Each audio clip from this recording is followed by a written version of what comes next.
mean, I'm recording. I'm waiting on y'all. Oh, let's do this. Let's do this, sir. You ready? Yes. Oh. Stay ready, Mike. Everyone has a unique gift, and Mike, the creator of the 1NELife podcast, I have a believes unique most gift. people don't know how to use their gifts or what they are. Mike wants you to see things from a different perspective and be true to yourself. The Communication. 1NELife podcast unites the world through art, Yeah, passion, absolutely. music, and film. That's It your superpower. inspires, Yeah, it is. motivates, and creates positive energy, talked about love, that with and your compassion character to all communities. And Yeah, you know creates what? I an want to talk equal about that playing today, field too, for because me and all. Nikki On the was 1NELife going over podcast, our, they cover topics like character building strength relationships, and, overcoming adversity, habits of healthy language people, yesterday, and much, last much night. more. Oh, We you only guys have did the one love life to language. live. Oh, yeah, we Be did the love yourself language, too. And And it's live crazy, your truth. Add the 1NELife gonna get out- podcast I to wanna your talk about playlist. something That's about the the love number one. language.1NELife. Available Yeah, no, on 'cause mine Spotify, is crazy Amazon how- Music, Apple Podcast, and your favorite podcast Here we go. platform. What's up, y'all? Welcome to the 1NELife podcast. I am Mike MIC Reed, and as always, I got my lovely co-host Diana doing it the Gotti way from the Hey. AV Wellbeing Coalition, and we got our other co-host in the building with us, Latifah. What's up? What is going on? How are you ladies doing today? Amazing. Wonderful. You're always Yeah. amazing. God is good, and God He's is good. working. He's working his magic and his power here in the AV. So I'm really excited about that. As he should. That's right. Happy New Year. Happy New Year to everybody. It's our first week back. Yeah. How was your New Year's? It was great. We actually brought it in together, Mike. Oh yeah, we did. Yeah, I went to thanks. 2 different parties, but yeah, it was Okay. New Year's midnight. We did. Yeah. It was amazing. Over at Zelda's, that was Yes. good. Shout out to Oh, you guys did the Zelda's. Zeldas? Oh, yeah. Yeah, where was you? Well, I was at the Cat Williams concert. look at you. I saw Flying out Cat the next morning Williams. to Yeah. Texas. Okay. Yeah. Oh, okay. So I You had was to be in Texas? Yeah, I went to Texas on the 1st, so I had to be in LA to catch that flight. So I Okay. I decided me post up at the hotel, and then went to do Cat Williams. Oh no, how was it? Yeah. It was dope. It was nice. I was by myself. I dated myself. I bought myself 2 boxes of popcorn. Hey, you got All a the little candy I wanted. dangerous. I didn't even like, you know how you normally ask somebody, can I have, you think we should? No, I just said, I want that, I want that, I want that. Can I get that too? And I just walked around with a handful of like goodies. Yeah. I Hilarious. just dated myself. It was the best. I That's dated. dope. Yeah. The How best was dating. that? I'm the best company for myself. That's right. I know Sometimes what you I need like to that. drink. I know what I want to eat. It's great. Yeah. It was great. Yeah. Yeah, we actually saw Cat Williams and Mike Epps. I want to say during the BET week, probably a few years Yeah. back. And I got to see them in LA, or him. And he's one of my favorites, so I really enjoyed that. He said he had a lot of milligrams of those substances that shall not be named. And yeah, he was on one. So he was. It was like a bunch of comedians, so it wasn't just Okay. him. Yeah. So it was like his comedy, Cat Williams plus kind of Right. a thing. And he was pretty funny. He had a good time. He was letting his hair down. Yeah. I got to ride in a Tesla for the first time in an Uber. Ooh, how was I've that? never been in a Tesla before. Really? Really? You're like, oh, yeah, Tesla. Hi. Look, I'm telling you, that Tesla was like, I felt like I was in a movie with Tom Cruise. Yeah, it's like a spaceship, right? Or Yeah. Will Smith, actually. What was it, iRobot? Oh yeah. Yeah, it felt just like that. And then they have like a little display where they'll show you in real time where all the cars were in relation. Plus it was raining. It just felt like I was in a movie. I just Yeah. felt like, oh, this is crazy. Do you want one now? I'm scared. I don't know if I can handle the screen because it was so distracting. It was a lot. It was a Right, it's lot. a lot, yeah. Like if you pass by a pedestrian, the person would pop up, and it was a Yeah. lot of mental stimulation. Yeah. I like being a passenger though. Yeah, That's cool. not only that, but you can really just allow it to drive itself and do your thing. Because one of my good friends also has one, so we did a little trip to Vegas, and it really tripped me out because she's like, I gotta do some emails, so I'm gonna put it on autopilot. I was like, oh hell no, are you sure? Like, are we good? But yeah, it recognized when to stop and it recognized when to go, so it had me at hello. Yeah. I don't know if I'm ready to trust. I think I'm too old to like fully give it all in. I'm still analog. I'm a little analog, a little digital. Yeah. Yeah. So, anyways, I got us all together Yes. because one, you guys are incredible.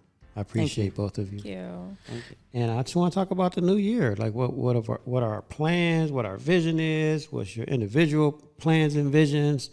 Like how should people approach this new year? Because I did a post on New Year's Eve, I think, or New Year's Day. Because every year it's the same thing around this time, right? Everybody put up all these memes. Oh, new year, new this, blah, blah, blah, right? Mm-hmm. But it's like, okay, don't just post to post. Right. Like you got to have actionable steps behind it, or guess what? You're going to get the same result you did last year. It's so true. So, and I hated to post that because it sounded kind of harsh, but I was trying to be like real.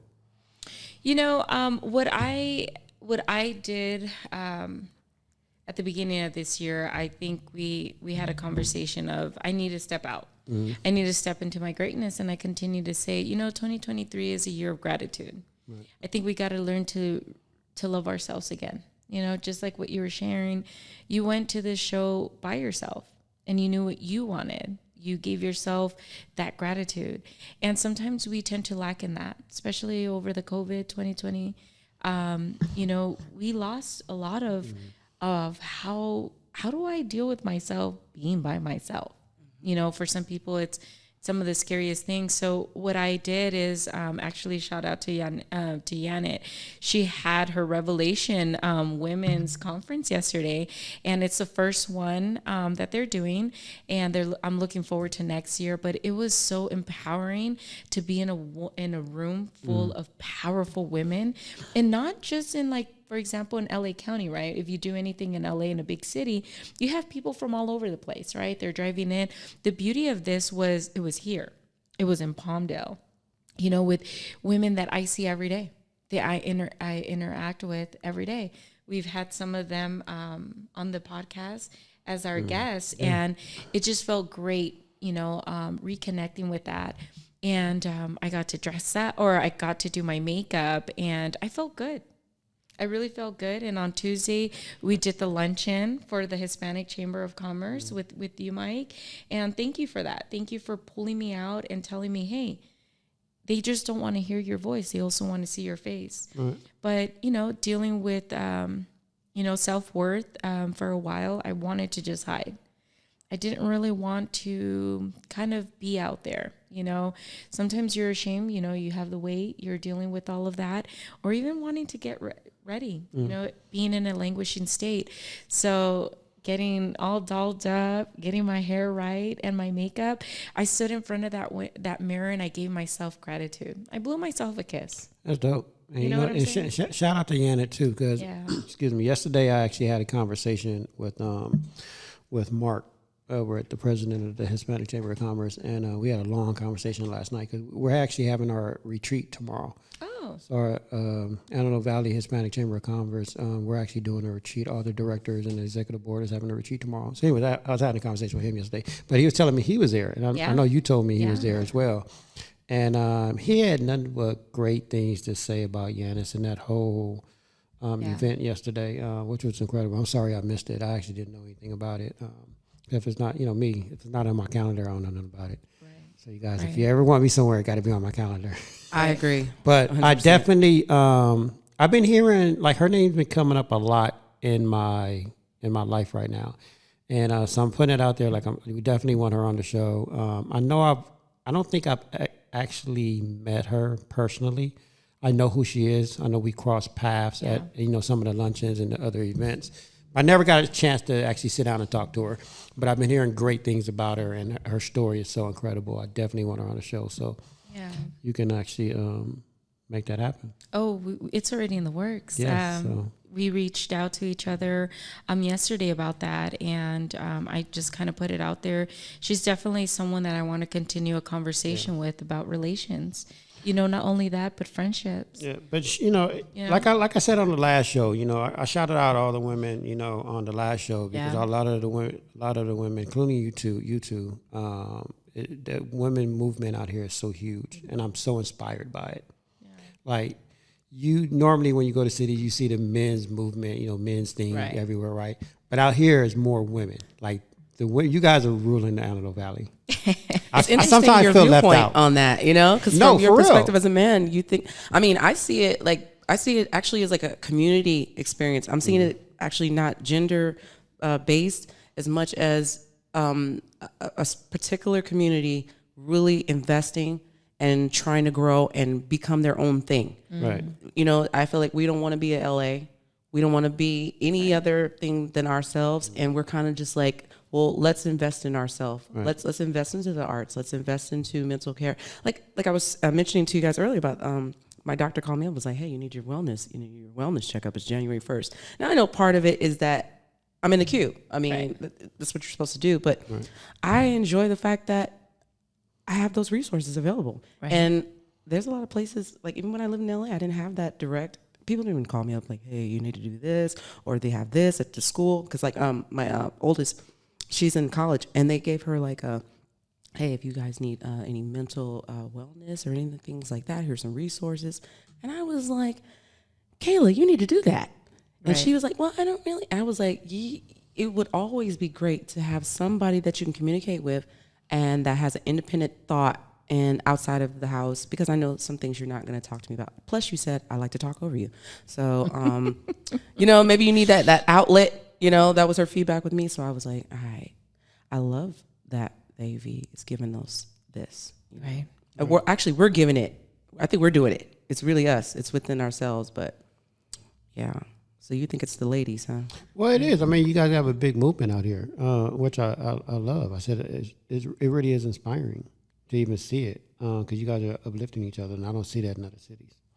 Right. Well, I think when you step into a room full of women, sometimes you feel that cattiness, right? Mm-hmm. And it's funny how she said that you don't always have to be, and don't quote me, I can't, you don't always have to be a wolf, right? You don't always have to be a wolf. Sometimes you can be an eagle and soar. Right. And you're right, because I think what they're doing is community based, right? But they are inspiring other women and uplifting other women, which is great, and that's what I see. Right. I see the community work, right? Mm-hmm. So that goes without saying, but I just love the fact that all the women out here are really getting together and really like inspiring each other, and they're bosses, like they're making big power moves, like shout out to like Jacqueline Hernandez over at Keller Williams, Hills and Deals. Yeah. She is somebody that I see at every event, just grinding, bossing it up. Like, what I'm saying? Darlene Trevino of True Law. Mm-hmm. What I mean? Right. Like them two women, like they inspire me, and so I look up to them. So shout out to both of them. But I see it, like it's inspiring. Like I was like, wow. I feel left out sometimes though, because you ladies do a lot of events without men, and it's like I feel left out. But you know what? That should inspire you to gather the men, right? No, it there is. Was some men there yesterday that actually it made me at least feel good to know that men are, like encouraging us, supporting us, because sometimes you do see that, the girls go out for the teas and they have the conversations, and then they're able to channel through their emotions, right? And men, sometimes it's hard to do that if it's not, drinking or playing pool or watching a football game. But are you really engaging? Are you empowering? So maybe that's a challenge for you guys to put together, like a men's conference, right? And empowering, and do that. I mean, maybe you should have some pool there or something like that, so they'll come, you know what I mean? You said pool or some pool? Pool, some pool and some things, and to bring to what you guys like. You guys know what you like. You know what you're into. I mean, we like nice things. I think as ladies, we like nice events. We like to have our little treats and snacks and to have good conversation. I think that comes to us kind of naturally. But the cattiness, let's talk about that. Yeah. I'm noticing cattiness normally comes when I'm in a group that is not on my level or the level I'm trying to go to. So if I'm going to one of these meetings, more than likely these ladies are bomb. They are so cool and just down to earth, because they've already putting in that work to be in that atmosphere. Versus like if I'm in a environment where people really don't care. They're not on that level yet. They're not really trying to better themselves. Then that's where I get the cattiness. Mm-hmm. And I need to watch out and watch my back badly. Like, oh, she looking over here. Why is she looking over here like that? Because normally I'm really friendly. I'll diffuse it. Where if I feel it coming, I'll be like, oh, hey, how you doing there? You okay? You need something? And they'll be like, are you the host here? No, I just like to ask people, how you doing? And most of the time, that'll kind of bring it down. Oh, she's cool. She's all right. She's not that bad as I thought by just appearances sake. So I like it when I get around those kind of groups that are business minded, or just improvement, or even just open. Yeah. So I see you guys got this book here about emotions and stuff like that. I feel like I really want to work on my emotional stability. Yeah, so actually, Mike, we've been working on over, I think a few podcasts back, we were talking about what books, right before the Christmas, sometimes something to give somebody as a gift. So this was actually gifted to all of us in the CAP program and the certification of applied positive psychology. Again, it's the Wellbeing Blueprint, feeling good and doing well at work. But what's good about it is that it's not just at work. Life sometimes can also be at work. So we can utilize all of these tools and just put them in our toolkit. So what we have right in front of us is actually cultivating positive emotions, dialing up positivity. And I know we always talk about jolts of joy. Yeah, I know.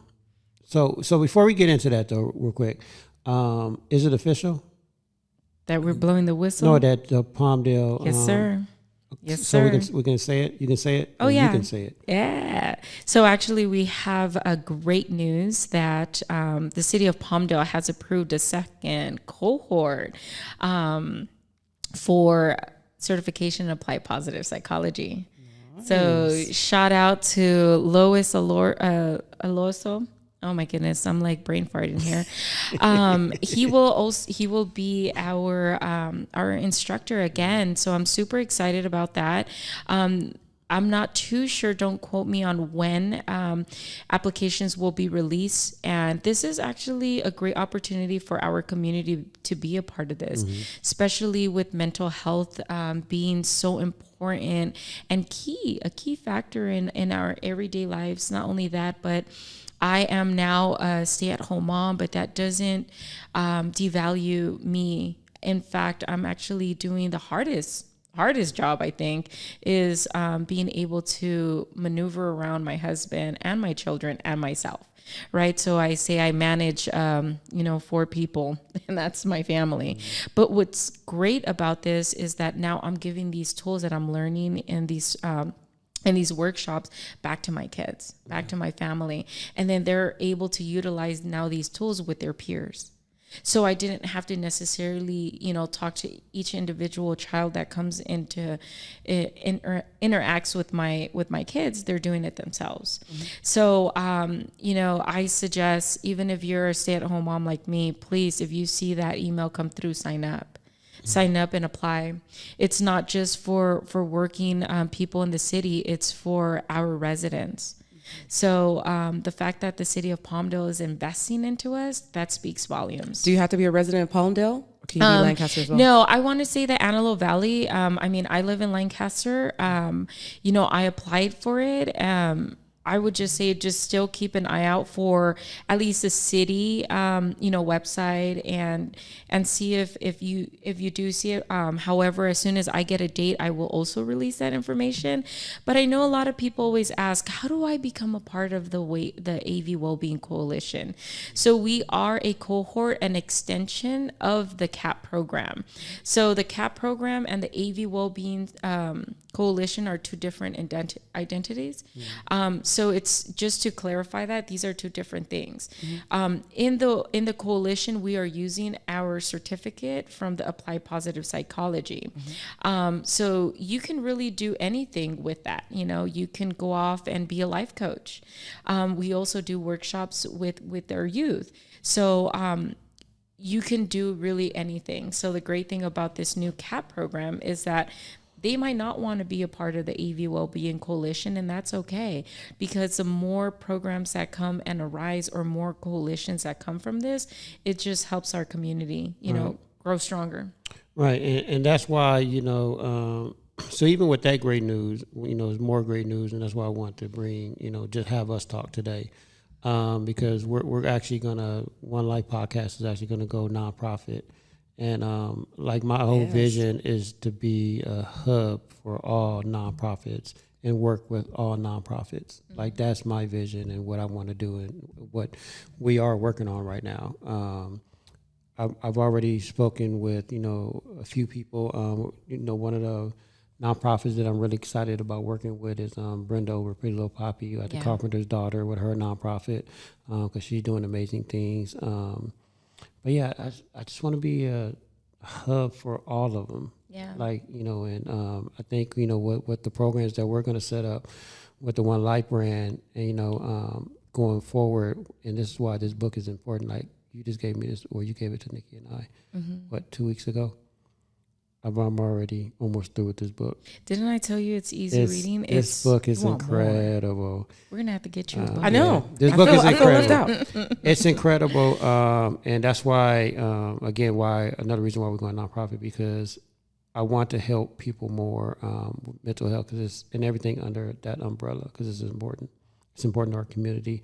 It's important to our families, our kids, and even ourselves. Right. Well, well-being is, feeling good, struggling well, and functioning effectively. Okay, you said that second one, struggling well. Struggling got to well. get into that a little bit more. Absolutely. What does that mean to struggle well? Wait. Before you say that. Yeah. What do you think it means? I mean, come on, man. It's like struggling sounds like you have some hurdles. Right. Some hurdles that you have to deal with. And you're doing it well. But how do I know who's determining the first well, thing, right? But the first because the first thing is acceptance, right? Like what? And I think I just had this conversation with somebody yesterday. It's about you got to look within yourself. Like how people always point fingers. You know what's crazy? I'm gonna tell you guys a quick story. I hope I get the story right. I was actually watching this video this morning, and it was about that. So picture this scene, right? You're at home, right? And all of a sudden the power goes out. You have your keys in your hand. And now you're searching for your keys in a dark house, right? But then, you drop your keys and you're searching for your keys, right? In a dark house, right? You can't find them, right? You look out the window and you see the street light. And then your brain is like, oh, well, why am I in this dark house searching for something that I can't see? I'm gonna go out in the street under the street light and look for my keys, right? So you go outside and you look for your keys under the street light. Your neighbor come out and he says, what are you doing? He's like, oh, I lost my keys. The neighbor's like, okay, well, I'm gonna help you find them, right? So both of you guys are underneath the street light looking for your keys. Neighbor says, hey, I got a question for you. Where did you actually lose your keys? He was like, oh, I lost them in the house. And the neighbor's like, well, why are you outside underneath the street light looking for a key that you lost in the house? And the guy was like, it makes sense, right? But isn't that what we do all the time? Whenever we're going through some things, it's dark inside, but we always go outside to look for the problem that's inside. Preach. Okay, Mike, you coming with so it? once we accept the responsibilities and accept the problems that we are choosing ourselves, that the decisions we make every day is what is shaping our lives, right? That's where we're doing it well. Yeah, I'm struggling, but guess what? I know I'm struggling. I made those decisions. I'm and correct me if I'm wrong. Correct me if I'm saying something wrong, but no. I know I made those decisions. So it's all on me. I'm not pointing fingers. I'm not outside looking for someone to point the fingers at or looking for a problem that's somewhere else outside. It's all in me. So I am doing it well. I'm struggling. Like right now, I'm struggling, but I'm doing it well. Right. So I'm happy. I'm struggling, but I'm doing it well. You're dialing down negativity. Exactly. I like things to be so. I think I'm best at when things are like defined, and I love my plans to work out. And I'm finding that adjusting to my plans not going the way I planned it is my biggest hurdle right now. Right. You know what I mean? For example, today I woke up, I knew I had to do something. I was like, there's something you got to do today. There's something you got to do today. What do you got to do? I was like, all you got to do is just do this one thing. I was like, nah, there's something else. There's something else. And then I was like, oh, snap. God woke you up so you had enough time to get ready for this thing, right? And then I realized, and I looked at your text, I was like, he said 1:30. I was like, oh, yes, okay, I got the hours. And I was like, but you got to do this other thing. And I was like, oh, well, you got enough time. And it was just a lot of brain work, all right? But boils down to, I found out I had an audition I had to do too. And then my kid came in the room. She's like, hey, Mom, I want to buy this computer. And da-da-da-da. And I was like, she's like, what's your schedule looking like? And I was like, oh, man. So I got really discombobulated. So it became where I need to start making some decisions. Like, all right, what can you cut out? Looks like you can't cut out any of these things, So that was one dilemma. Well, one place where I found success, because I was like, you can't cut it out. So you need to figure out how this is all going to work. And then the part about being successful, that's what I had to throw away. Meaning, just do it. Just show up. Yeah, you ain't gonna be perfect. Yeah, it might be even not even the ideal situation, but you're gonna show up to all these things the best way you can. And that's correct me if I'm wrong. That's doing well. Like you struggled today with time, right? Time management. Time management was that's like what you struggled, but you did it well because you did the best of your ability. I think I need the internal permission to say it's well. Because in my mind, I still feel like, it was a little flub, dude. Well, we always hard on ourselves. That's not how you really like to do things. You like to be on time. Right, And even for me to text you and tell you that, like I texted you on the minute I was supposed to be here. I know. And I hate it, but it was like, do you not communicate? Right. Or do you communicate? Right. At least communicate and take the L that you're running behind, which I hate running behind. It's just like, it drives me nuts. But you're distracting negative thoughts. And so you were able to navigate through a positive emotion, right? You were able to navigate through it because you could have been upset. I just didn't want to let anybody down. I think I don't know what that is. It's something I just didn't want to you know what I mean? Like, I feel like people are relying upon you to right. So don't let them down. Just do the best you can. If it's a little. Right. But you know what? That falls on me. Like, so for instance, you text me, right? And if I got into a bad mood, whatever, that's not your responsibility. Right. That's me. That's all on me. You did the best you can, and you notified me. You communicated with me. Right. Now, if I feel a certain way on it, that's all on me, because these are my emotions. Right. Yep. You have no control over that. It's not your responsibility. So is the goal that I have to be able to handle your reaction, whether it be it's know what building I mean? your psychological safety. Were you safe at that moment? Emotionally, were you able to gather yourself and tell yourself it's going to be okay? So you substitute a negative thought with a positive emotion, telling yourself, at least I communicated, right? So you already took the first step. But if you're just putting negativity out, you're going to get negativity in return. Think of yourself as a bank, right? And if you're depositing positive emotions, what are you going to get? Positive exactly count, yeah, exactly. So if you start depositing negativity, it's the same thing as what are you going to get? Eventually it's going to go what? When your bank, you just keep pulling out. What you're doing with that is pulling out. You're not depositing positive emotions, giving yourself gratitude. And that's where we go with, you can struggle, but you can struggle well, right? Although you're late, we're here. We're already doing what we're doing. Yeah, we're late. I hate late. No, but it doesn't. But where's the trauma come from? But it was a trauma. It's a trauma that comes from someplace. It's not that I don't know. I mean, who cares about being late, right? It's something that was told to me as a little kid. Of course. And you're worth less, right, by being late. Or you ever heard that one, especially in entertainment? If you're on time, you're late. Mm-hmm.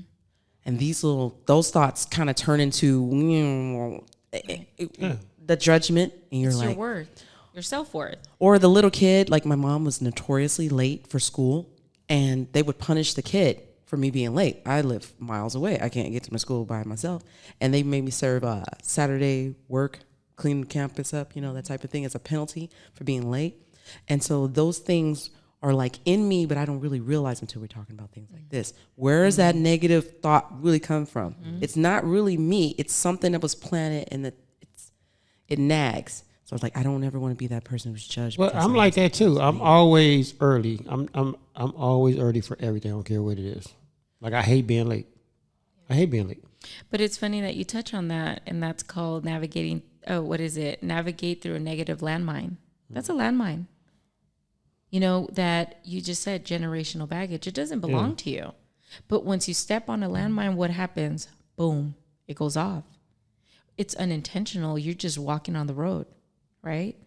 And then but you're recognizing this. So now you substitute that with a positive thought. Okay, give me a positive that you would see for that one. Okay, notoriously late. Your mom made you late. It is what it is. Mm-hmm. You're worth less. You're not as important, or you think that whatever you did not show up for is not as important, and you're trying to prove that you do think it's important, that you care for it. And first you have to look at yourself. Is that really who you are? No. Right. No.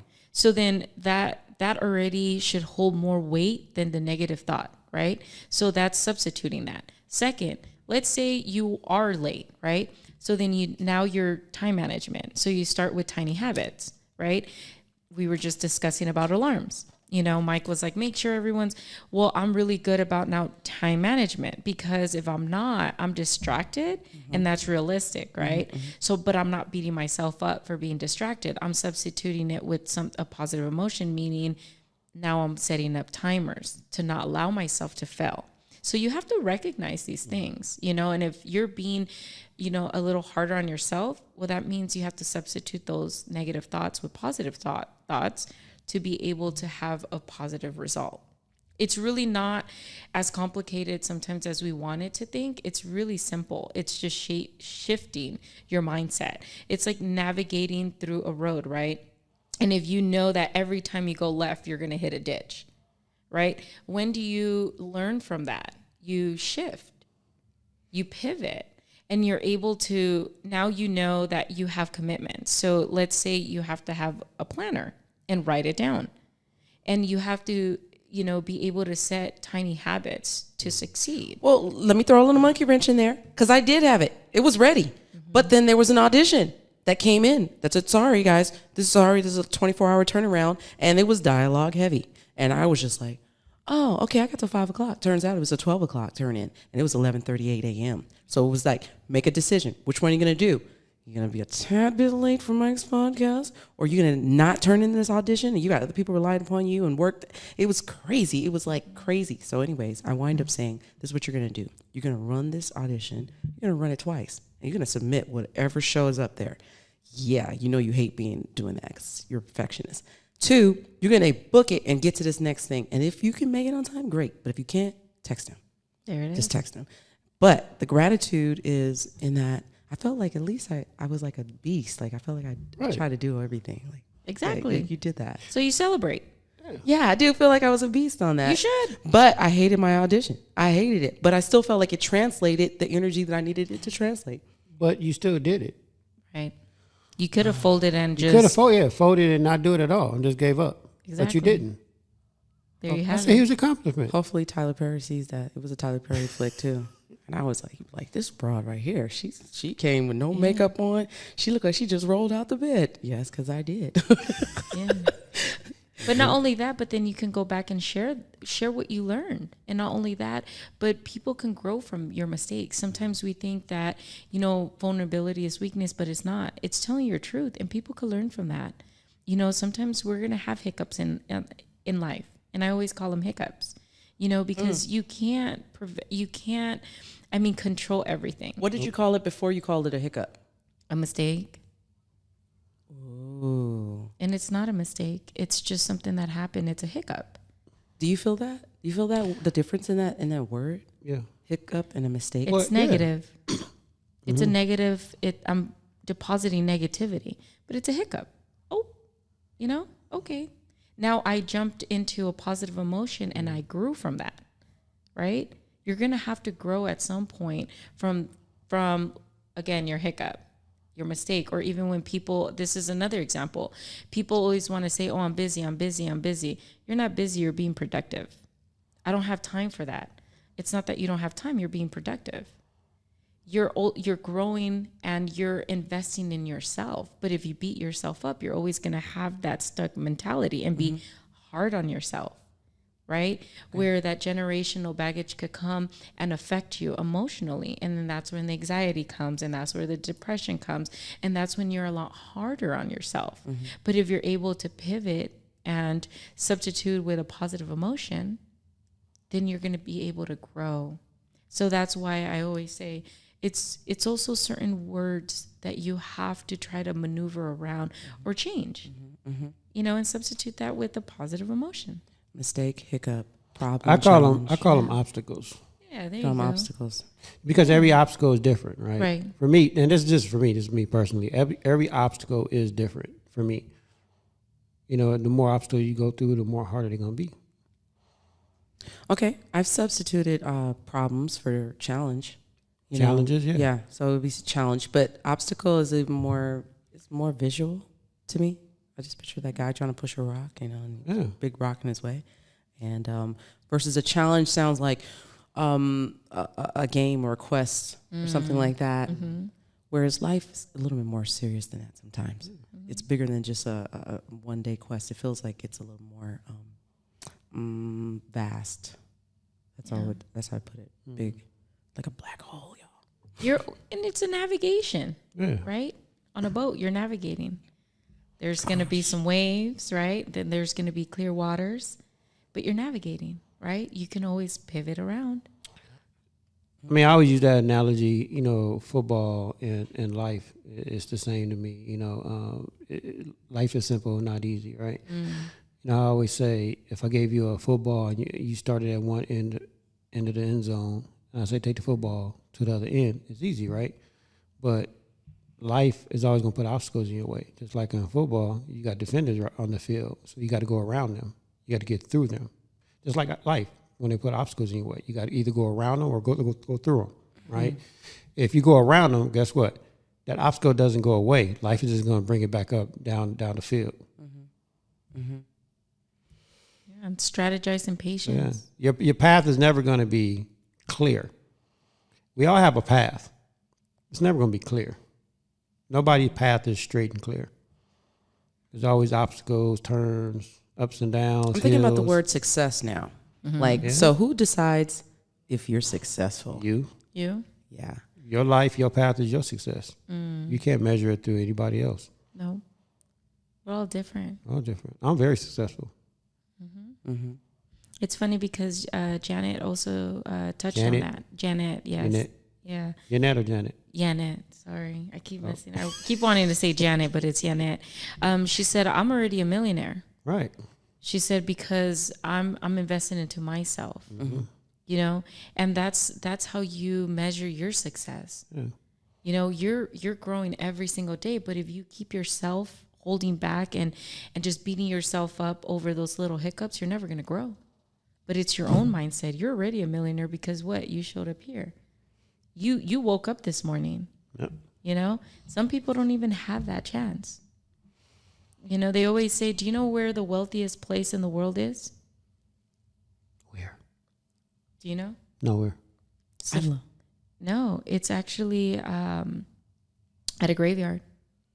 Because everyone dies with all of that wealth, all of those ideas, what they should have done. I've heard that before. What? That is true. I heard that before. But it's facts. Do you know how many people always say, I'm going to do that one day. I'm going to do that one day. All and those ideas. What? Yeah. They buried them with them. Yeah. What? And if you really think about it like that, you're already winning. Right? That's why I always tell people, just do it. Like, people overthink things. Like, you know, people, you know how many times I hear someone say they want to do a podcast out here? I think we the only ones that's really doing it. Like six. I don't want to say that. I'm going to say successfully and consistently. Right. Because consistently is part of success. Right. I've been to a lot of people's offices, and they all got podcasts set up, and ain't nobody using them. But they always say, oh, I'm going to do a podcast one day. I'm going to do a podcast one day. They ain't doing it. Yeah. Tomorrow's never promised. But the fact that you still did that audition, and I could, you already killed it. You know why? Because you showed up. But look, like I was breaking all the rules in this thing, like not being off book. Looking down, looking up, trying to figure out what's the word. You know what I mean? Just the things that I would never do professionally that I was like, man, but you're going to send this out, man. But you know what? Let me tell you something about entertainment. You've not been in it for so long. Yes. And it's just like in life. People overthink everything. You can't overthink it. You got to do it. You got to trust in your skills and in your talents and just do it. Don't overthink it. Because once you start overthinking it, I mean, think about it. We can sit here all day and make everything better in our lives, right? We really can. I can sit here and analyze everything I've done yesterday and be like, oh, you know what? I should have did this. I should have did this. Like, don't overthink it. Just do it. Trust in your gift that you got. And just do it. Yeah. Don't overthink it. And there's always tomorrow. Yeah. That's the beauty of it. It hasn't happened yet. I'm just glad I'm just glad that I didn't. I can't. Exactly. Send a little email. Exactly. That part. That's what I didn't want to do. Now that would have been unsuccessful. You know how many people are out there that want to audition and send in audition tapes, but they say, I don't have the right phone. My camera's not working. I don't have the right lighting. I can't do that. I gotta wait. I gotta wait till I buy the right lighting. I gotta wait till I buy this. I gotta wait till I get a perfect room. Maybe I need to paint my room. All these different excuses, and they're not doing it. Just grab your fucking phone and do it. Period. And that's what we're doing them on too. Nice, exactly. Nice iPhones. That's right. Just do it. Yeah. It's like people overthink things way too much. Yeah. And now you're here sharing your experience, and maybe someone might have that hiccup. Okay. So the hiccup is, or the lesson is, just do it. Even if you don't think it's good enough, just do it. And then worry about the outcome later. Right. Or don't worry. I don't even like the word worry. I need to substitute that word. Be present. Right. Savor the moment. Yeah. Savor the moment of the fact that you did it. You sent it. Did you stop and give yourself gratitude at that point? Well, yeah, because as I was watching the time go 12 o'clock on my phone, I was like, oh my God. Yeah. It was a feeling of like, I don't know. It was great. It was great. A jolt of joy. If I was describing, it was like, and it was like, okay. Let me give you another example. I have a friend that she started a podcast, right? And it took her so long to do her first episode because she was so worried about the room that she was in. She had to paint it. She had to get the right chairs, the right pictures, all this stuff, right? It took her so long to do one episode. I think it was like 3-4 months to do one episode, right? And I'm going to tell you why she overthought that. Because honestly, when you're doing a podcast, 90% of people that listen to podcasts listen to it. They don't see it. So she was overthinking for no reason. For what? That's true. Nobody even gonna see it.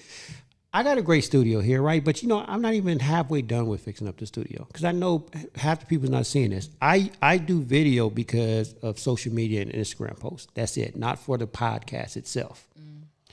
The videos for promotional stuff. Yeah. 90% of people listen to podcasts. Apple Podcasts, Amazon Podcasts, Spotify Podcasts. Like I said, none of them had video. It's all audio. So she was overthinking it way too much. And I was like, just record. Stop worrying about your walls. You're not lying. I mean, but because of social media, we have access to what things look like versus before you would have invented it and then you made it be what it looks like. Right. And now you're getting told, well, this is what this is and this is what that is. So sometimes I think that the negative self-talk that person might experience is it's not a podcast until it looks like that. Like the podcast I've seen, or I'm not an actress until I've worked, on I need to do movie, I need television, I need to do all these elements before I become that. So it's kind of almost like we have sometimes too much information. We do. And that kind of, pushes us back a little bit. But you know what? And that goes to where we was talking to Jackie on the show, the painter Jackie. And she was saying how what we consume is really bad for us. Like we really got to watch what we consume.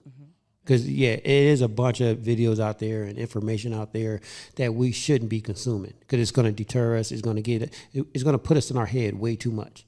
Yeah. And that's where our overthinking comes from. Because we're consuming all this negative stuff. Right. Well, like I'm reading here, savoring the good, immerse yourself, right? Are we doing that? Well, every time I do, it turns out great. Right. But when I don't, I'm not conscious of that. So that's why I like that somebody's putting it into words, and I'm just not conscious of what that's I'm what doing, I'm saying. Focus on the what went well. And you start focusing when you said, if I'm struggling, how am I struggling, well? Well, think about what went well. Just the fact that you woke up, that's well. The fact that you remembered, that went well. The fact that you sent it, that went well. So when you start navigating through those thoughts like that, it's going to turn out okay. What went well? What went well? Yeah. I have the quote on my mirror. It says, and why it won't, the reasons why it won't work. No. I got to go back to my quote now because I guess I'm not paying attention to it. But I always, no, you know what I'm saying? It's on my mirror, but it's the question is, why won't it work? Or it's the reverse of that. Right. It will work, and why won't it? Right. I think that's how it goes. So let me ask you a question. Do you read it every day? Whenever I get a problem, Because it's transparent on my mirror. So my mirror is mainly so I can look at myself. You know what I mean? So why'd you put it on your mirror? Because if I get into trouble, there's several quotes on my mirrors that I go to. It's a quote, a Bible quote from in the book of Daniel that says, troubles are for today or something like that. I don't need to know it exactly. I just know whenever I look to it, I'll be like, oh, yeah. So don't worry about today's troubles for tomorrow. Okay, so listen to what you just said. Yeah. You only go to it when you're in trouble.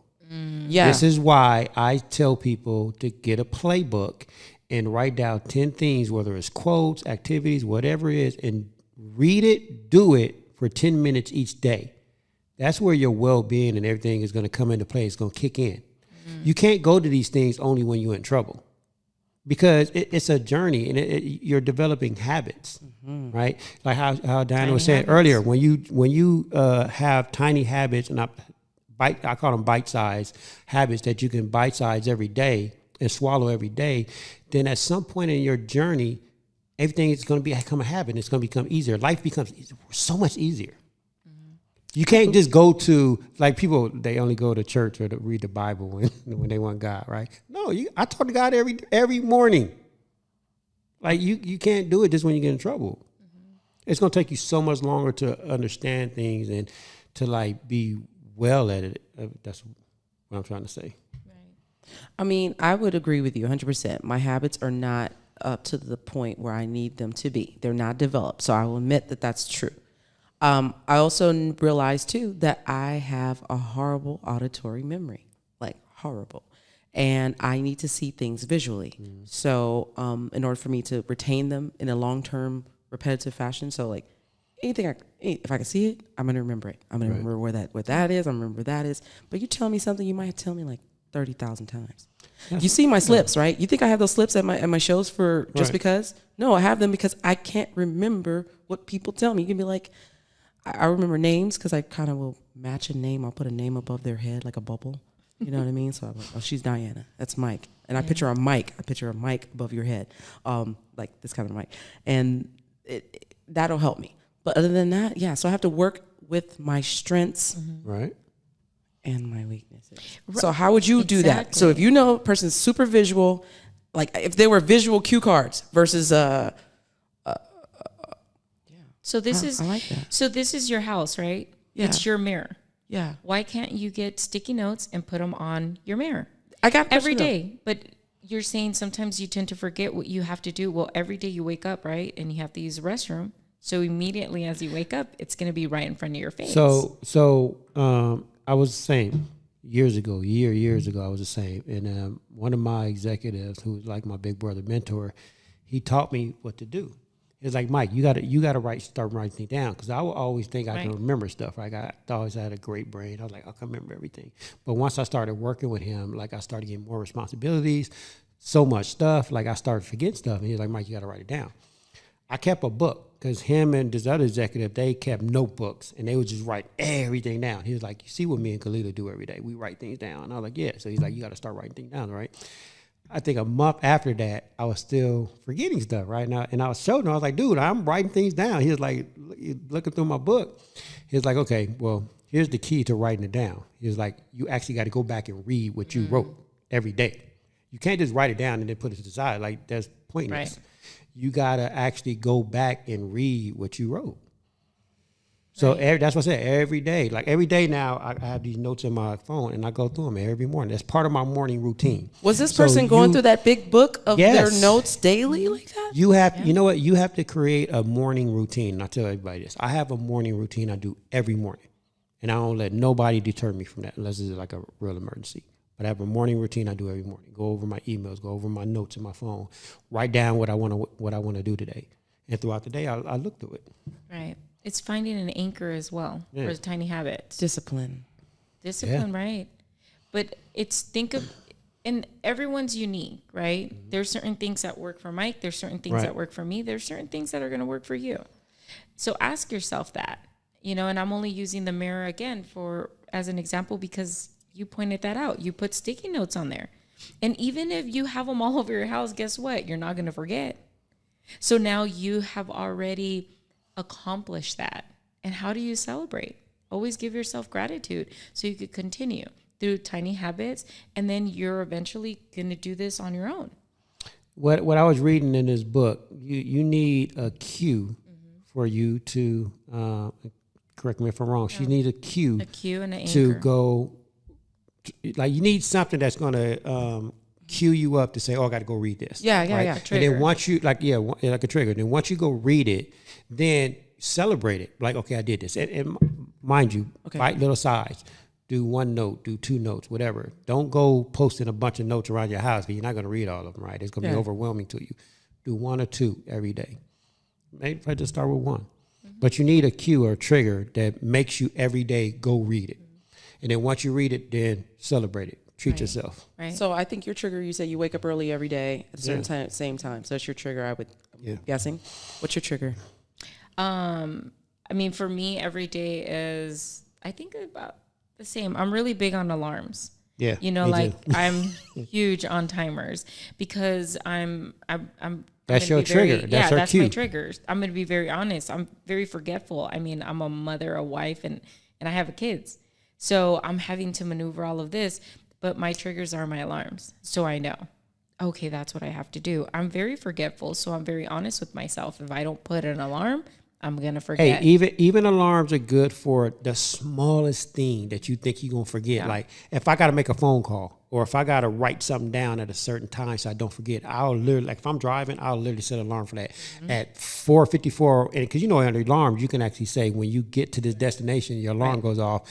And so my phone knows when I'm parked and I'm stopped, an alarm will go off and I'll say, oh, I got to write this down so I don't forget it. Because you can't write when you're driving. So I do little things like that. Like those alarms really help. Okay. I like that. Yeah. Okay. I mean, I'm already talking to Siri already. I'm telling her everything. Yeah, like when I'm cooking food, and I'd be like, Siri, set a timer for 7 minutes because I know I'm going to forget. I'm going to go back to my room. I'm going to forget that thing is boiling and cooking, and I'm going to burn my food. Now apply that to everything in your life. Tell Siri, hey, Siri, at blah, blah, blah, I got to study for this audition. And Siri, I got to do my makeup at this time. I got to get ready for this podcast at this time. Start telling her that. And journaling and having discipline, go into your calendar and put it on there and make sure that you stick to it. Most importantly is sticking to it, and that's how it's going to be. You're going to be consistent and it's going to become like just natural. Okay. You're going to know to do it, and give yourself grace. Don't beat yourself up on the first few times that you're not able to do it, but get back to it. So was it you I was talking to about the 21-day habit? Yeah, we were talking about the 21 days. Right. So my thing is the 21. It takes 21 days to form a habit, right? Mm-hmm. It's kind of a myth, but me and her had a conversation about it, and we're not going to get into it again. But because the we could agree to disagree. I think we both was right because we both was actually talking about. We was talking about the same thing, but in different contexts. Right. So. It does take 21 days to form a habit, right? Well, it doesn't end to do. But anyways, my point is, you do something, set your schedule to do something for 21 days, right? And then what's the most important day for the 21-day habit? The first day. Nope. Oh, not. 22nd day. Because it takes 21 days to form it. To see if it's stuck. The 22nd day, you do it again. Now you do another 21 days. Now you do another 21 days. You just keep repeating those 21 days because that's what it is. It's a journey. It's like in 21 days, you're developing a habit, right?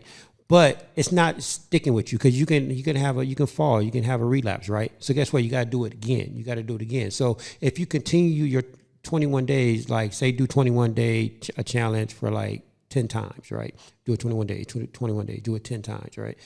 Then it's really a habit. You're not going to forget that. It's consistency. It's consistency, right? So you doing the 5 o'clock in the morning thing, was that easy for you at the beginning? No. So I started off getting up at 7 o'clock. And then I did that for like a month and a half. Then I got up at 6:30. Then I got up at 6. Then I got up at 5:30. Then I got up at 5. What? Yeah, I didn't just jump to 5 o'clock in the morning. I think did you go to sleep early? That was the meeting. I stayed up at my same time. But see, that's why you just dial it back. You say, okay, I'm going to get up at 6:30 this time. I'm going to do that for a month. And then next month, I'm going to get up at 6. Did you know you needed that? Yeah. That incremental process? Because I was listening to a video. I think Eric Thomas said that's what he did, because he gets up at 3 o'clock every morning. But he said he just couldn't wake up at 3 o'clock. He had to start at 5, then 4:30, then 4, then 3:30, then 3. So yeah, you have to do ahead, Eric Thomas. Again, little bite size thing. Even if it's 6:45, okay, then 6:30, 6:15, 6 o'clock. Those little bite size creates habits, and then it'd be easy for you. Then at some point, you can just work your way up to whatever time you want to get up. Follow-up question. You mentioned about a lack of sleep was equivalent to some a 6-pack of beers. She's big on sleep. And it's not that I'm big on sleep. I think it's you have to have consistency and a purpose. Everything has to have a purpose, right? And if you're wanting to now wake up at, let's say, 5 o'clock, what is it that you're waking up for? Right? Are you just waking up to be up? There has to be a purpose with everything. Yeah. But sleep is so important that we tend to just take advantage of that, and again, I'll give my fun fact, losing 90 minutes of sleep is equivalent to drinking a 6-pack of beer. That's the reason why we're groggy. That's the reason why we're cranky. That's the reason why, anxiety comes, because now we're like, oh my God, like I overslept. I'm rushing. I'm having to do. It throws you completely off. I mean, are you able to function after a 6-pack of beer? No. It depends on the beer. Right? Hey, I had to say that for that's the true. audience. That is true. They was like, well, you know what I'm saying. But it is true, right? But if you do those IPAs, you're messed up. You know what I'm saying? It's gonna throw your judgment completely off. It's gonna throw everything off. Dehydration. And Diana's right. You do need your sleep, and the older I get, the more I'm realizing that. However, let's talk about sleep. We got time, because I was just thinking about this the other day about when, as an individual, right, you have a 9 to 5. Okay, I can see that playing a huge factor in it, right? But when you own your own business, it's a little different, right? Like, because you're really grinding, right? You got to. It's 24 hours a day. Your business really is 24 hours a day, and it's a lot of things you have to get done in a day. That time is, like, I think Eric Thomas said it, Steve Harvey said it. It's like, if you plan on sleeping, you ain't gonna be successful. Especially if you want to be an entrepreneur and have a huge company. Like, no. Even Steve Harvey said he only sleeps like 4 hours a day, I think, 4 or 5 hours. Like, I have some issues with this. Oprah said that. I got some issues with this because this is going to catch up to you, Mike. At some point, your health and your body. I know. Even Steve Harvey is excellent. Okay, so listen. That part. But they're all successful, right? No. Because we're talking about this. These words are very important. Success. Yes. How you define that. Right. And then also we're talking about the body, the human body, right, and its upkeep. And then we're talking about what your goals are and all those 3 worlds. And we're talking about the last thing, which is discipline, right? That's right. So you can literally train your body to do whatever you want. Marlon Wayans said this. He's very successful. He said he literally, what, you looking at me like that? Yeah, because he does. He trains his body to only sleep a few hours a night. And how is his mental health? And how is everything else that comes together with all of that? I don't think that's I think that's debatable. Well, I did and like I said, I agree with you on the sleep. And it does catch up on you. But I think you have to have a balance. Like, if I'm Monday through Friday, I'm up at 5 o'clock, right? But on the weekends, I'm not. I literally wanted to, like, either a Saturday or a Sunday, depending on what I'm doing, I literally sleep in. Like, I sleep in. I do. I catch up on my sleep. Right. I hear you. I want to go back to Steve Harvey, though. Wait. And during the day, let me refresh this. Okay. And during the day, Monday through Friday, I do take a power nap around 1, 2 o'clock in the afternoon. See, he didn't talk about that, ladies and gentlemen. He didn't say he actually got that hour back. I do take a power nap. That hour back. I'm up at 5, but I'm napping by 1. Yes, I am. Because there's no way I can make it to midnight without it. Okay, right, but if you're able to disconnect at the right time, and again, I have timers to go to sleep at 8:30. It's downtime, and by 9 o'clock, you're in bed. I think Steve Harvey's not talking about that hour power nap that he's taking in the trailer. Right, but you know what? Between show number 1 and show number 2. Kevin Hart does. Because he's up at, I think, 4 o'clock in the morning. But he does talk. He said he takes power naps in between scenes. Yep. Like, he said he'd be in a and in between a scene and on set, he'll just knock out for an hour. Let's talk about power naps. Yeah. You know, because I don't think important. that's what's being discussed. That's okay, important. all right. Because I get they're chewing more than they're biting more than what they can chew. they're saying I'm doing great. Okay. This is lovely. My life is fantastic. Look at all the things I can do. Look at but they're not talking about that daggone power nap or 2 or 3 of them that they took, because you don't go over 20 minutes on a power nap. Right. Don't even do it. You will take yourself down the pit of pitness. You know what I mean? No, I do an hour and I set my alarm. A straight up hour. You could do a 20, you could do a 55, but man, if you take it past, I'm trying to tell you, your body will pull you. It's like you go into REM or something. You get sucked down. You need to just to like take the edge off, kind of a thing. So let's talk about the health of 40-year-olds. When you get over 40, man, you already know you can't do things the same way you were 20s, blah, blah, blah. You're 30s. That's right. You can't. I mean, But our I've been hearts will give out on us. But you know what? I've been doing this for so long. Like my sleeping habits is like, Well, if I go to sleep at like, she's like 9 o'clock, I'm up at midnight, 1 o'clock in the morning. No, what I'm saying is you just said the truth. You said, I'm taking my power nap in the afternoon. And we're talking about this heart. Now I'm saying when you get over 40, that's when people start having high blood pressure, heart attacks. And it's, a lot of times it's not even due to a lack of healthiness as far as exercise or what have you. It's just because you have wound down that body. I mean, these knees be giving out. My knees starting to do it. I was like, they're 40 years. That's how long you get. And if you look at our grandparents were not living these long, super long lives, with exceptions, you know. But I mean, your life was shorter. So you were given more. You know what I mean? But you didn't have that long. Come on. I feel like I'm in great shape. I think I'm about you're to in be great shape. 52 years old next month. But you take power naps. Is your secret to your success is what I'm trying to say. We're not going to let you stay No. away from Okay, this, we're my moving on to the friend. next thing. No, but it's true. I mean, my grandmother was up early, you know, feeding the chicken, giving the animals, but she was in bed by like 6, 7 o'clock. Sure You know what I'm was. saying? Sure was. And the woman looked great. Yeah. Did she run her own business? No, she had her Well, kids. she did. Her farm is a You know what I'm business. saying? Stop she didn't playing. She didn't need to. She had them Them kids chickens supporting got to all eat them every 10 morning. kids. Horses and cows and all that. Yeah, they got to eat every day. Yeah. Okay. So But there has to be balance. At the end of No, the it day, is you balance. have to find balance. You know, like Absolutely. even here, you know, to dialing down negativity, you got to limit your media time. You don't have to be on your phone all that hour before you go to sleep. No, disconnect. Read a book. Feed the mind. You know, like your body will shut down on itself and probably will wake up feeling a whole lot better at 6 a.m. without you even having to push yourself for that. Right. You know, that's why I stress it's so important to have order in your life. Order. You know? It's order. It really is. It's self-regulation. And for me, that was one of the least of my character strengths was self-regulation, because it's so hard for us to regulate ourselves, to tell ourselves, you know, that you need to go to sleep. You need to eat better. You need to exercise. You don't. You just enable yourself and be like, yeah, we'll get to it. No, having self-regulation and accountability. You know, it's going to be key for all of this to function, but it comes around all together. It really, really does. It's not one without the other. What's that word you were talking about? Grace? Okay, because when we go Gratitude? no, you said it was leading into just to take a chill pill on yourself, in essence. Be graceful. Yes. It was like, I think you said to acknowledge it started with an S, I believe. Let me see. Savor your Savoring your Yeah. story. Yeah. Yes. Yeah, so I feel like part of that is letting yourself off the hook, because accountability will turn into a negative monster. Oh, because that's when I get a chance to beat up myself. You know, this is a beat up fest. Oh yeah, you didn't do this and blah, blah, blah, blah, blah.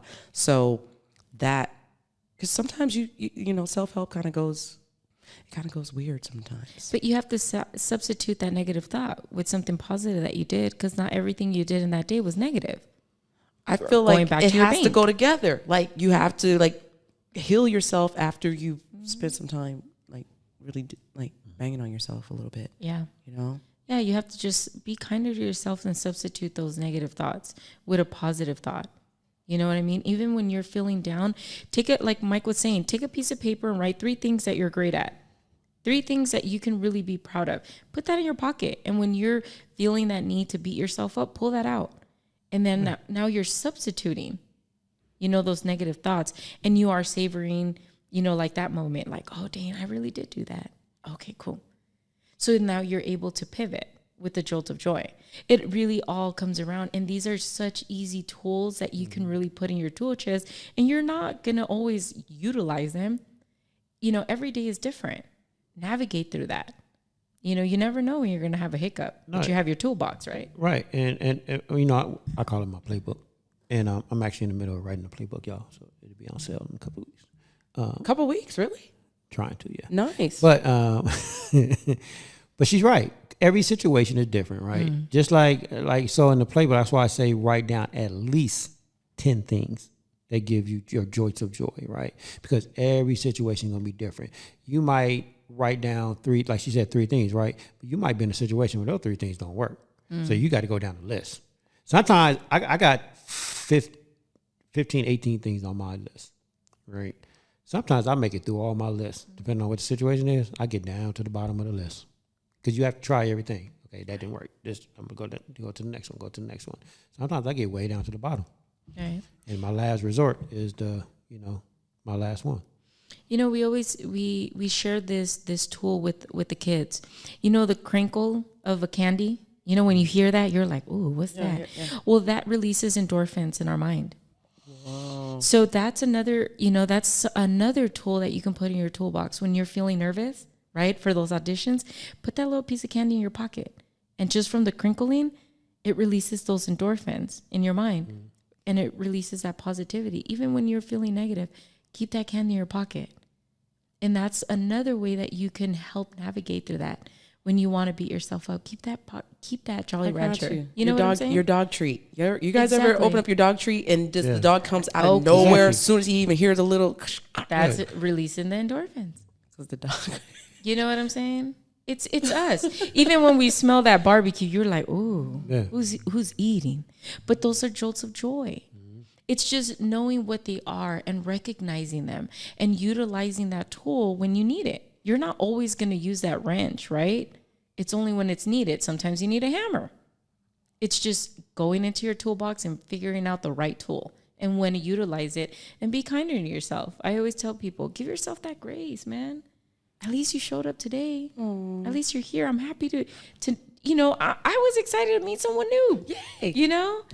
That's how I am. I'm like, all of a sudden, these past few weeks, man, I'm meeting new people, and that's my strength. You know, I was telling my husband this morning, or, you know, he came home a little bit early, and I was like, I'm feeling like myself again. I was in the shower, girl, I was popping it. Like, ooh, that's me. But that's what I do. I mean, for New Year's, I was a little loud, leaving Zelda. And Mike said, oh, I see the ghetto in you. I said, you know, that's right. You know what? Because I am a jolt of joy. I really am. I'm fun. I really am. You know, and for a long time, I was like, nobody wants to be around me. And I would block people out. I just wouldn't pick up the phone. I was like, no, I'm busy. Girl, you ain't doing shit. And I was just drowning in my sorrow. You know, and that's why I'm so thankful for these toolbox or these tools. You know, that I was so excited to let loose on New Year's. I really did. You had a great time. Yeah, I did. I was actually happy to see you because I know part of your story and you're always, you know, doing the family thing, which is great. But, you know, you and Brian got out on your own. You guys, it showed. Like, you guys was glowing. You guys was having a great time. I was happy to see that. Yeah. I you know, I was thinking about that. I was sharing where you don't always have to tell everyone your story. You know what I mean? You can also be private and keep those things, but it doesn't mean you have to hide behind that. Have a good time. Yeah. You know, let your hair down when it's needed. But I think it's this mic. It does something to me. You know, I think that I'm in my element. You have a great voice, actually. Oh, thank you. Yes, you have a great speaking voice, and she's definitely in her element. And I know, I get it's that. Soothing. It's soothing. It's easy on the ear. And it's just clear. It's very clear, and your thoughts are very clearly conveyed.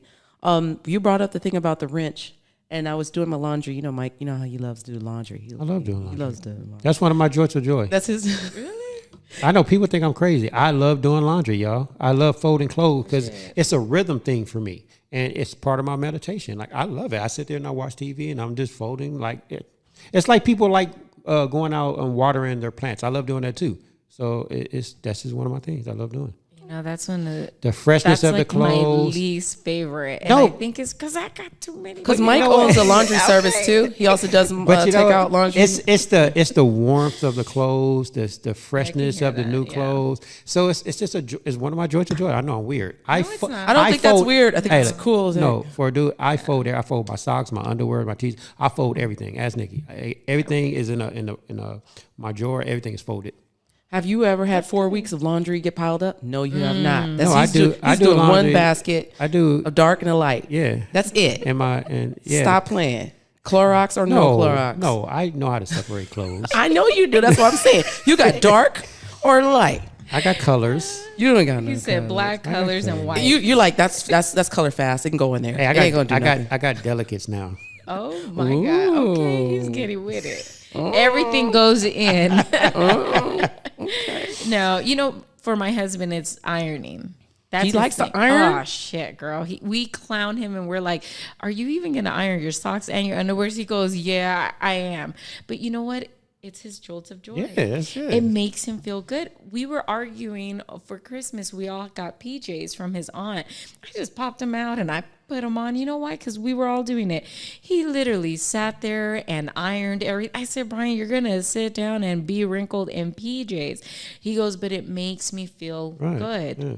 That is his jolt of joy. And here I am, raining out his parade, talking about positivity. I'm like, just throw them on and come outside. That's so old school. Because me, I just need to pull them out the dryer before they get wrinkles on them, and I shake them out and then I hang them up quick. Yeah, hang up. Or if I ain't got no time to do them, I gotta lean them over the chair or something like that so they don't get no wrinkles. Because I ain't iron nothing, and when I have to iron, I be like, gosh, you messed up. Yeah, that's one thing I don't do is iron. I hang like my shirts and jacket and my shirts and pants that you're supposed to iron. I just hang them up. Like the first thing I do before folding, I hang those up real quick.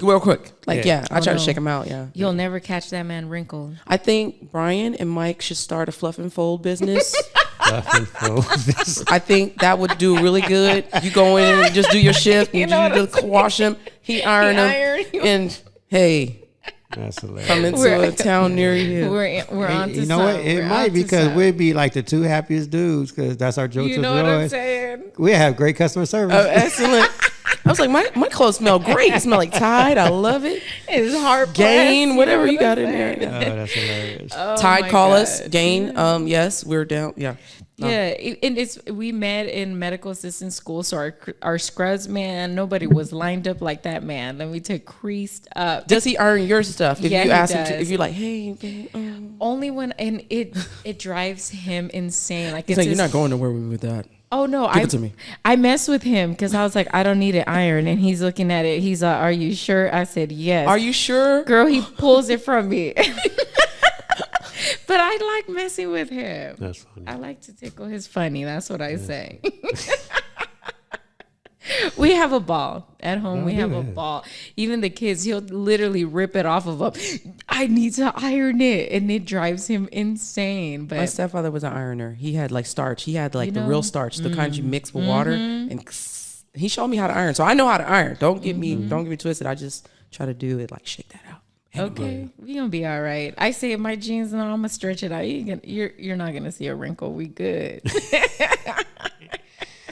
Anyways, y'all. So it's good things. Well, I do want to share this little card because I'm into my little card here. So it says, I have failed many times in my life, but more importantly, I learned from every setback, proudly own up to my mistakes, growth from the disappointments, and now I am Glamazon. Oh, it said Glamazon bitch ready for the runway. That's what got me. So what did everybody say that? Yeah, I'm sure that's what I'm. I can hear the voice. I can hear the voice. Glamazon. Yeah. Glamazon. You a Glamazon bitch. Glamazon. What's a ready Glamazon for the bitch? runway? Wait, but you know what? I heard some snaps. What is a Glamazon bitch? I have no idea. I think you should Google that. But you know what? I've been feeling that lately. She's cute. I was just talking about that. It's funny how these cards keep lining up. You know, I have failed. I have failed many times. It is GLAMAZON. It was made up, sir. It's not a real word. It's the Urban Dictionary. You need that. But it's fun how this card was talking about owning accountability, right? We're Read gonna the first make line mistakes. again. We Of need to hear course. that one more time. I have failed many times in my life. But more importantly, I've learned from every setback, proudly owning up to that mistake, accountability, right? Growth from the disappointments. And now I am a glamazon bitch, ready for the runway. So that's from RuPaul's Drag Race. Did I call it or did I not call it? I crystallized and now I'm a glamour-on bitch. Ooh. told you. Hashtag iconic.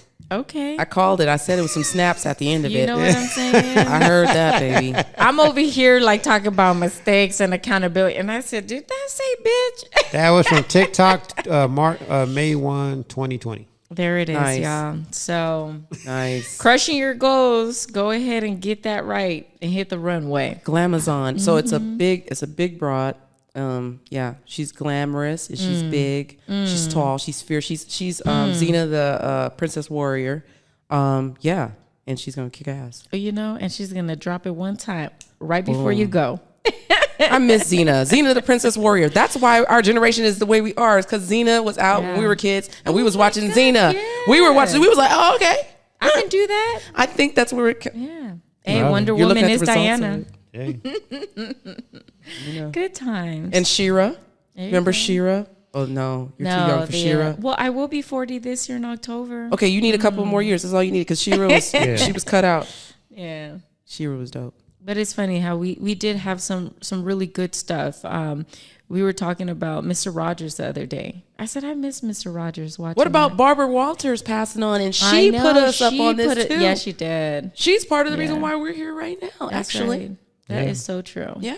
It is so Rest in true. peace, Barbara We Walters. had good times. You know, there was some really good sitcoms. Over New Year's, we were talking about Barney. Barney was good to us too. You know what I'm saying?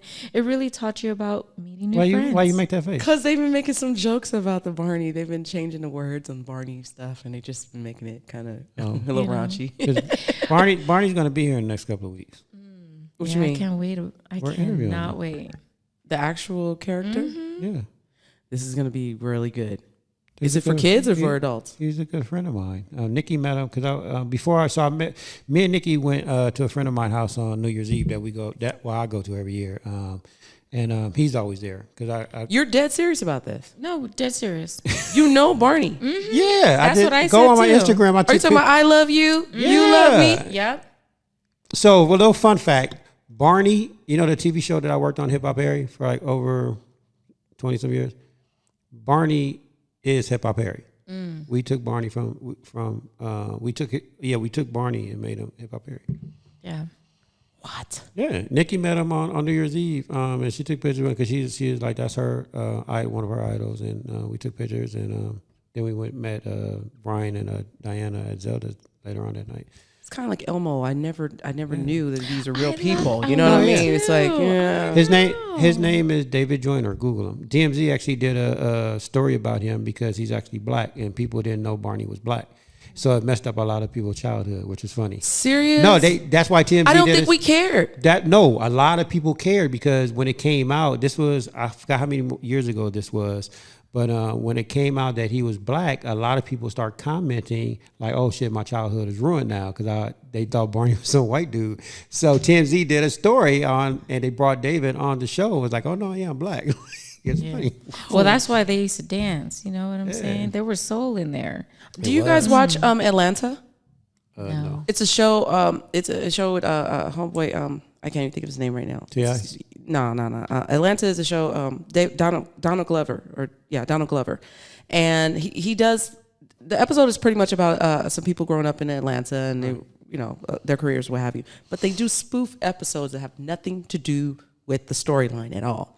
And so they did a spoof episode where the owner of Disney was black. Yeah, once upon a time. And he was like the cartoonist who did Goofy. And turns out Goofy was black in this spoof episode.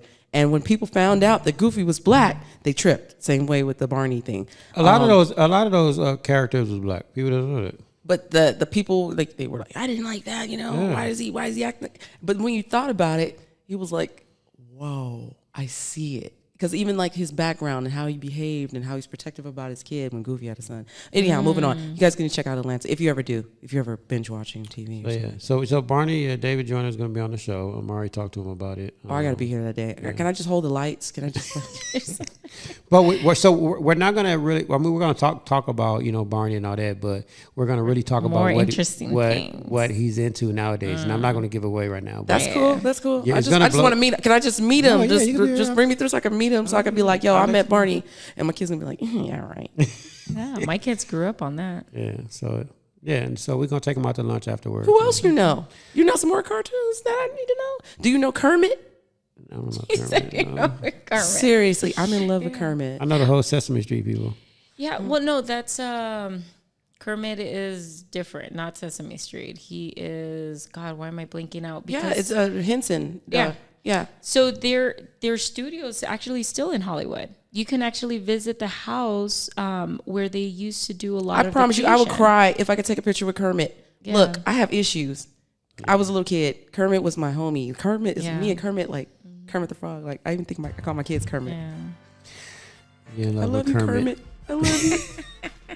Anyways, Kermit inspired me. we are out of here. You know, he had eyes. His eyes don't even move. If you really pay attention, they don't move. But I love that he loved thick, beautiful women. He like did. Me. He So, did. I knew I knew he liked I knew me. I was gonna find the right one. You know what I'm saying? Y'all funny. I'm Any dead last serious. words? We're serious. I see. Like you guys about to turn the show into something else. You know what I'm saying? Yeah. Anyways, I want to end it with this. Doesn't matter if you're black, white, Asian, Latin, rich, poor, Christian, Buddhist, Jewish, gay, transgender. Just live your life to your full potential and enjoy your journey. It's your life. You only get one. Be blessed. Be well. That's what I was gonna say. I was gonna end it with. I know. Be I stole well. that from you. It's okay. It's okay. Sometimes you gotta just tell people, instead of be good. We're not always good, but you can be well, right? I'll see you guys next time. Yep. That's right. Hey, and be kind. Be kind. And we out of here. Bye.